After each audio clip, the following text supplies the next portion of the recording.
Hello everybody, my name is Alpha Chuckle and it's day 2 about to start for the OPL Winter Split LAN Finals, and day 1 was absolutely insane. If you didn't watch it, a quick rundown is of course on this side of the screen.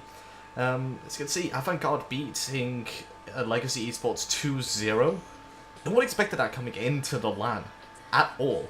Everybody thought it was going to be a clean, easy 2-0 for Legacy on their way to winning the tournament overall, as they looked absolutely dominant the first 10 weeks of the online part of this split. But coming into the LAN, their lack of experience really showed. And Game 2 was a lot closer than everybody thought it was going to be. But again, yet another upset. Pandemonium coming out 2-1 winners over Insights, when during the regular split it was a 3-1 in favour of Insights, and Panda really struggled to get that one win as well. But again, LAN experience showed supreme.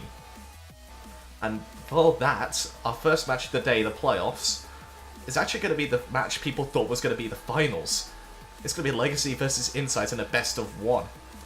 And this match is here simply to determine pricing and nothing too much more. Apart from obviously mending some rather shattered pride, I would imagine, for some of the players. The question is, have either of these teams learned from yesterday's mistakes? And for me, only one of the two teams came into the day 1 of the LAN. They came into this event prepared, focused, with a sense of a game plan of if they fell behind, if something went wrong. And that was Insight.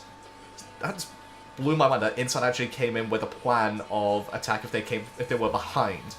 That they actually thought, okay, it might not go so well for us. Let's say, okay, we're going to do this and play this way instead.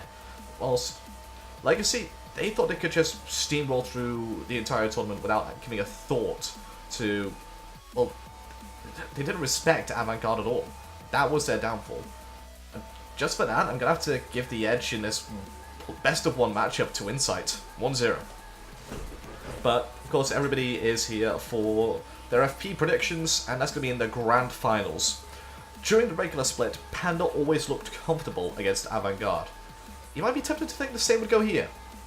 But as the split went on and on, Avant-Garde worked on their weaknesses of objective control and pressure, to what with the defeat of a very fancied Alpha Sydney roster to get into the finals. I mean, they weren't even supposed to be here. They 2-0'd Alpha Sydney in the final week to claw their way into this LAN event barely. And that was a winner-takes-all matchup that they won that time, and it gave them the confidence to come into this event and beat Legacy 2-0 last time out. Now they're in the finals against Pandemonium. Do I feel like they can take it? Well, there's always a chance. Both of these teams are coming into this event with slightly new rosters. We have iDivine in the mid lane instead of Mouse for Avant-Garde.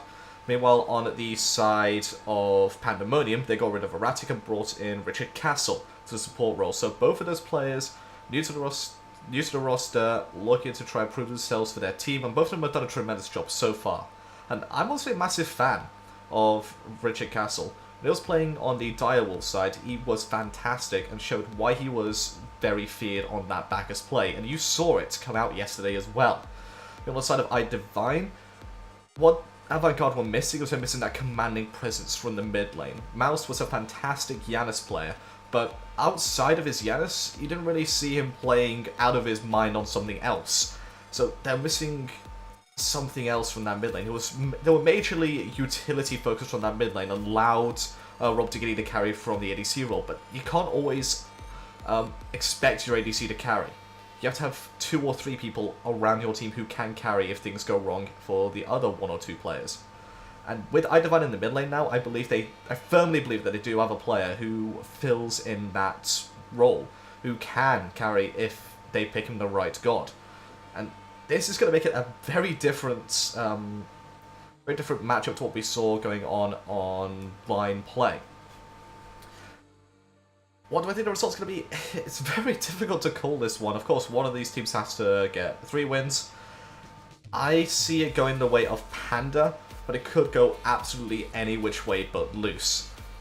For a safe bet, for my honest personal prediction, it's going to be 3-1 to Pandemonium. They're going to continue on their crowning glory of OC, continue on their domination of the scene.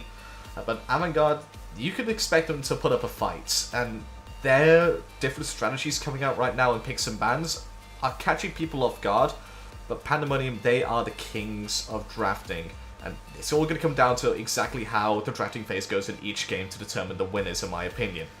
Well, that's going to do it for me for this video. Thank you so much for watching, and I'll be back next split with more of these prediction videos and hopefully some more casting. Until then, I'll see you soon.